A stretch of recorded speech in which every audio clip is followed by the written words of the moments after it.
क्या फिलिस्तीन और इजराइल के बीच चल रहे युद्ध को अब हमेशा के लिए रोक दिया जाएगा?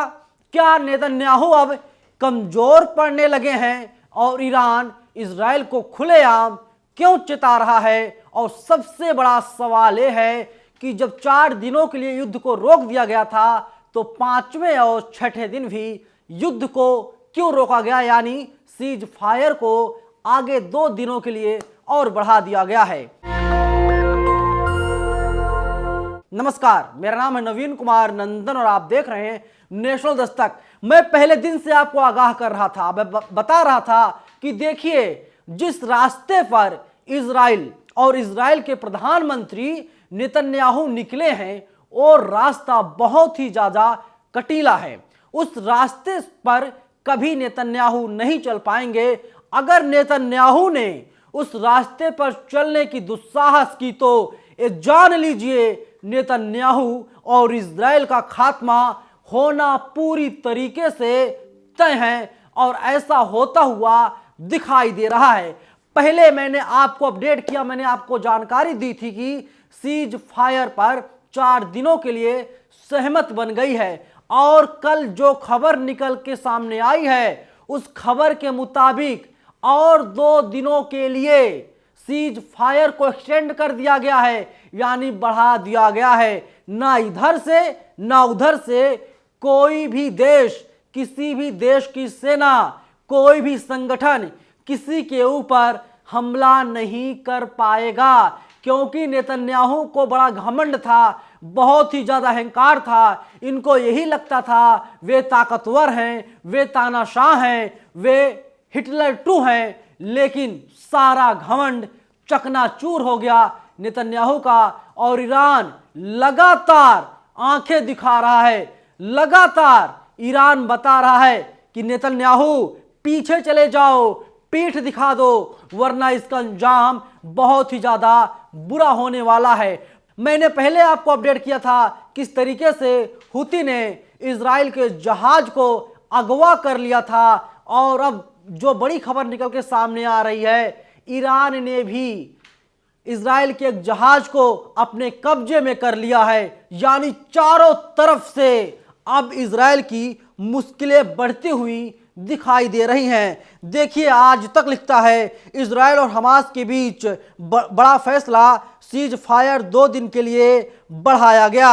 सीज फायर के तहत अब तक हमास 58 बंधकों को रिहा कर चुका है, इनमें इजराइल के 24 बंधक थे। बता दें कि दोनों पक्षों के बीच बीते शुक्रवार से 4 दिन का संघर्ष विराम शुरू हुआ था। इस सीज फायर के तहत हमास ने पहली खेप में 25 बंधकों को रिहा किया था, ये आज तक लिख रहा है। और इसके अलावा वहीं देखिए मैं आपको एनडीटीवी की एक खबर दिखाता हूं और एनडीटीवी ने बाकायदा आंकड़े जारी करते हुए बताया है कि सैकड़ों लोग ऐसे हैं जिन लोगों को रिहा किया जा चुका है। देखिए एनडीटीवी लिखता है इजराइल ने भी 117 फिलिस्तीनी कैदी आज़ाद किए हैं। हमास ने 27 नवंबर की सुबह 17 बंधकों को और छोड़ दिया है। इसमें 4 साल की एक इजरायली अमेरिकी लड़की भी शामिल है और जिसके माँ बाप की हत्या कर दी गई थी, यानी वो बेटी अनाथ हो गई है। और क्योंकि 7 अक्टूबर को किस तरीके से हमला किया गया था आप सबको पता है। अब वहीं देखिए TV9 भारतवर्ष लिख रहा है पुतिन हमास करार, रिहाई के बदले हथियार, यानी पुतिन, रूस वाले पुतिन और हमास के बीच बड़ा करार हुआ है, बड़ी डील हुई है। युद्ध विराम में हमास ने छोड़े बंधक आंकड़े हैं TV9 के हवाले से। 17 थाईलैंड के हैं, 1 अमेरिका के, 1 फिलीपींस के और 1 रूस के। हिजबुल्लाह को यस 300 कवच, रूसी हथियार का डीलर वैगनार। इजरायली शिप पर ईरानी हमले के वक्त शिप इंटरनेशनल वाटर में था। गाजा युद्ध में ईरान विश्व युद्ध का नया प्रमाण, यानी किस तरीके से अब ईरान आ गया है और नेतन्याहू को निस्तानाबूद करने का काम ईरान करेगा। गाजा युद्ध में ईरान विश्व युद्ध का नया प्रमाण है ही। इसके अलावा वार जोन की 5 विध्वंसक खबर। नंबर 1, ईरान बोला है अमेरिका वालों सावधान हो जाओ, यानी सावधान अमेरिका, सीज फायर टूटने ही वाला था। तीसरा है इजरायली शिप ईरानी टारगेट पर। चौथा ऑपरेशन अस्पताल, अब वेस्ट बैंक में भी। पांचवा है लेजर भी विध्वंसक करेगा इजराइल। देखिए बड़ी खबर सामने आ रही, TV9 भारतवर्ष ब्रेक कर रहा है। इजरायली शिप पर ड्रोन से हमला किया गया है और हमला हिंद महासागर में किया गया है, यानी जो अंतरराष्ट्रीय महासागर है उसमें हमला किया गया है इजरायली जहाज पर।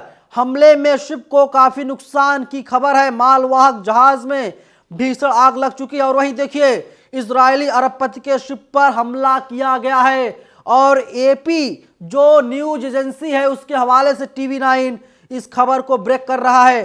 शाहेद 136 ड्रोन से ये हमला किया गया है। बड़े हमले को अंजाम दे दिया गया है। हमले के वक्त शिप इंटरनेशनल वाटर में था और वहीं जंग में ईरान और सीधे सीधे अमेरिका को, जो बाइडेन को ईरान लाल आंख दिखा रहा है। लाल आंख नरेंद्र मोदी से भी ज्यादा लाल आंख इस वक्त ईरान की है। पहले इजरायली शिप को अगवा किया गया, अब इजरायली शिप पर हमला किया गया है। हुती ने अगवा किया था और ईरान पर हमले का ये आरोप लगाया गया है। हुती को ईरान का पूरा समर्थन है, यानी हुती जो है वो ईरान को अपना समर्थन दे दिया है। ईरान की जंग में सीधे एंट्री हो गई है और वहीं ईरान कह रहा है कि अमेरिका वालों, जो बाइडेन तुम सावधान हो जाओ, मिडिल ईस्ट में अमेरिका की मौजूदगी से दिक्कत है। अमेरिका यूरोपीय देश ही तनाव की जिम्मेदार हैं। ये देश मिडिल ईस्ट को छोड़कर चले जाएं, पश्चिम देश इलाके में तनाव पैदा ना करें। ये सारी बातें ईरान अमेरिका से कह रहा है। ईरान जो है कि अमेरिका को आगाह करने का काम कर रहा है। और वहीं देखिए कि जो सबसे बड़ी खबर है कि ईरान कह रहा है कि इजरायली फितरत पूरी दुनिया जानती है, इजरायली सत्ता क्रिमिनल्स की सत्ता है, यानी अपराधियों की सत्ता। अपराधी बता रहा नेतन्याहू को ईरान। और देखिए ईरान आगे कहता है कि जो है कि इजराइल की मदद करना US की सबसे बड़ी गलती है। अमेरिका बच्चों की जान लेने वालों के साथ है। अमेरिका को अपना गुनाह याद रखना होगा, क्योंकि जिस तरीके से फिलिस्तीनियों को मारा गया, बेगुनाहों बच्चों, महिलाओं, किन्नरों, बुजुर्गों, युवाओं को मारा गया, इसका अगर असल जिम्मेदार कोई है तो अमेरिका है और ईरान बदला लेकर के ही रहेगा। अमेरिका अपने किए की कीमत जरूर चुकाएगा, ये ईरान कह रहा है। यानी मुश्किलें अब लगातार बढ़ती हुई दिखाई दे रही हैं और जो बाइडेन भी अब घबराए हुए हैं। जो बाइडेन का भी जो दिमाग है बहुत अच्छी तरीके से काम नहीं कर रहा है, क्योंकि फिलिस्तीन के साथ ईरान खड़ा है, ईरान के साथ हुती खड़ा है, हुती के साथ रूस है, रूस के साथ यमन है, यमन के साथ सऊदी अरब है। यानी जो इस्लामिक कंट्री हैं, जिस देश में मुसलमानों की संख्या सबसे ज्यादा है, वे लोग फिलिस्तीन के साथ खड़े हैं। और अब इजराइल की सेना को निशाना बनाया जा रहा है और इसीलिए मैं बार बार नेतन्याहू आपको आगाह कर रहा था कि अभी वक्त है, सुधर जाइए वरना अंजाम बहुत बुरा होगा। और अब तो मैं एक बात दावे के साथ कह सकता हूं कि नेतन्याहू अपने दफ्तर में बैठ करके नेशनल दस्तक के वीडियोस को देखते हैं और इसके बाद नेतन्याहू फैसला करते हैं। क्योंकि मैं नेतन्याहू को आगाह कर रहा था, बता रहा था कि नेतन्याहू, ये जो घोड़ा है अभी इसने कम घास चरा है, कम घास खाया है, आप पीछे चले जाइए। लेकिन आपको समझ में नहीं आ रहा था, आप तो हार चुके थे साहब, आप हार चुके थे।